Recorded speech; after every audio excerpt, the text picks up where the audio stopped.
Anak-anak sudah siap mendengar cerita nenek.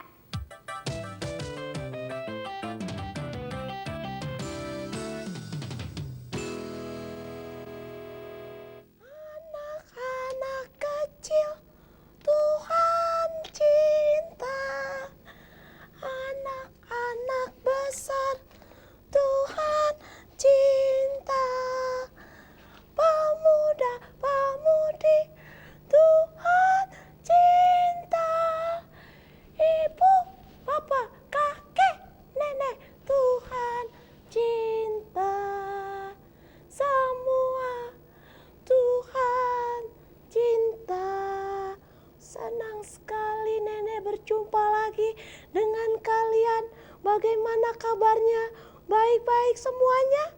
Puji Tuhan, nenek juga sehat, nenek baik karena Tuhan Yesus sayang kepada siapa?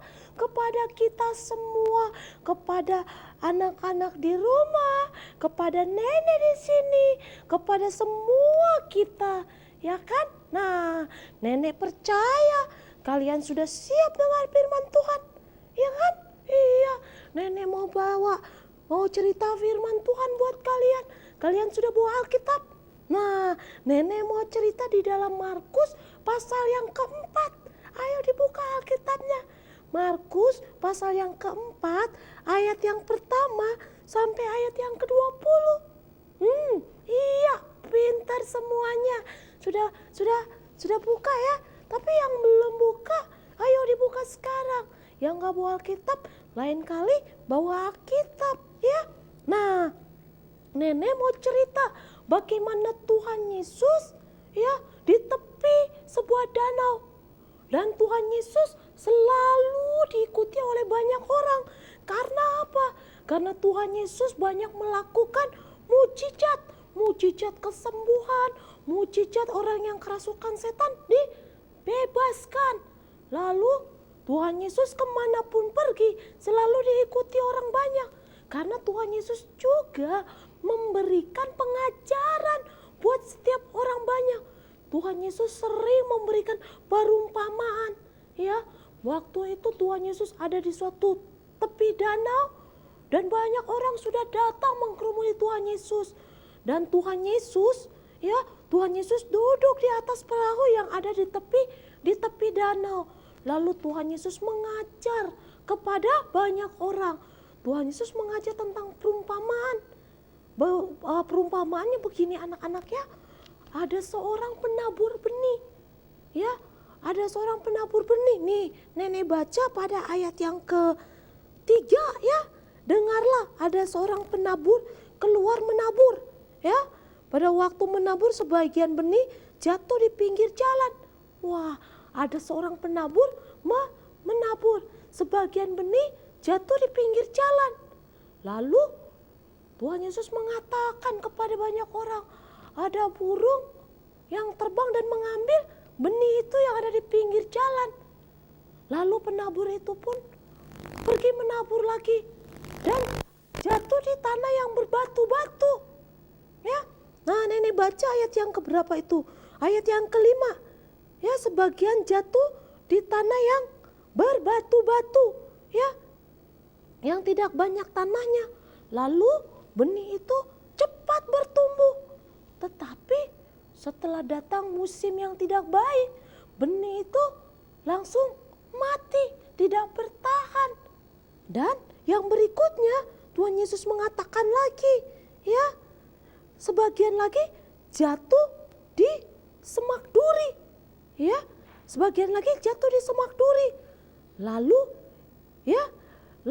jatuh di semak duri, buah benih itu bertumbuh, tetapi karena semak duri ada sehingga benih itu terhimpit, pertumbuhannya tidak baik dan tidak berbuah. Lalu ada satu lagi yang jatuh di tanah yang baik. Ya, lalu jatuh di tanah yang baik. Ayat yang ke-8, sebagian jatuh di tanah yang baik, ia tumbuh dengan subur dan berbuah. Wah, di tanah yang baik berbuah. Tuhan Yesus selalu memberikan perumpamaan kepada orang banyak. Ya, memberikan perumpamaan kepada orang banyak. Lalu murid-murid Tuhan Yesus datang kepada Tuhan Yesus karena mereka berpikir, waduh, mereka ternyata juga belum mengerti maksudnya. Mereka datang dan bertanya kepada Tuhan Yesus, Tuhan Yesus, apa maksudnya? Kami tidak mengerti. Tuhan Yesus lalu menerangkan buat mereka. Penabur itu, nah kita lihat anak-anak ayatnya ya. Lalu kita lihat ayatnya. Nah, ayat yang dari ayat yang ke-13. Lalu ia berkata kepada mereka, tidakkah kamu mengerti perumpamaan ini? Kalau demikian, bagaimana kamu dapat memahami sesuatu perumpamaan yang lain? Penabur itu menabur firman Tuhan. Orang yang di pinggir jalan, tempat firman Tuhan yang ditabur. Mereka murid-muridnya dengar Tuhan Yesus menerangkan tentang perumpamaan itu. Ya, penabur itu menabur benih itu firman Tuhan. Dan pinggir jalan itu orang yang menerima firman Tuhan. Tetapi ada iblis yang mengambil firman dari hatinya. Lalu kemudian firman Tuhan lagi ditabur kepada tanah yang berbatu-batu. Nah, kita baca ayatnya. Demikian juga ya. Ayat yang ke-16, ditabur di tanah yang berbatu-batu. Yalah, tanah yang berbatu itu adalah orang yang mendengar firman Tuhan itu dan segera menerimanya dengan gembira. Tetapi mereka tidak berakar dan tidak tahan lama karena sebentar saja mereka sudah murtad, ya kan? Lalu Tuhan Yesus juga berkata pada ayat yang ke-18, ditabur di semak duri. Ialah yang mendengar firman Tuhan lalu khawatir akan dunia ini, akan tipu daya kekayaan, akan segala keinginan. Khawatir, sehingga kekhawatirannya itu menghimpit firman yang ada dalam hatinya yang sudah ditabur. Sehingga firman itu tidak bertumbuh dalam hatinya dan dia tidak menghasilkan buah. Dan firman yang ditaburkan di tanah yang baik, nah tanah yang baik itu adalah orang yang mendengar firman Tuhan, menyambut firman itu lalu berbuah. Nah, dikatakan orang itu buahnya berlipat kali ganda. Ada yang 30 kali lipat, 60 kali lipat, dan ada yang 100 kali lipat. Wah, anak-anak semua termasuk juga nenek, kita harus menjadi orang yang menerima firman Tuhan lalu melakukannya sehingga firman Tuhan itu berbuah. Ya, jangan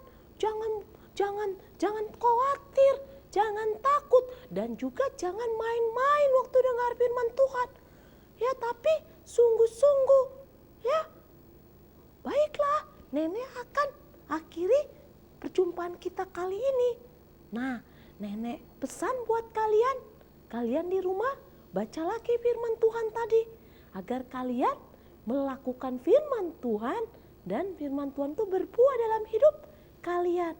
Ya, sampai jumpa dengan nenek. Tuhan memberkati. Shalom. Shalom.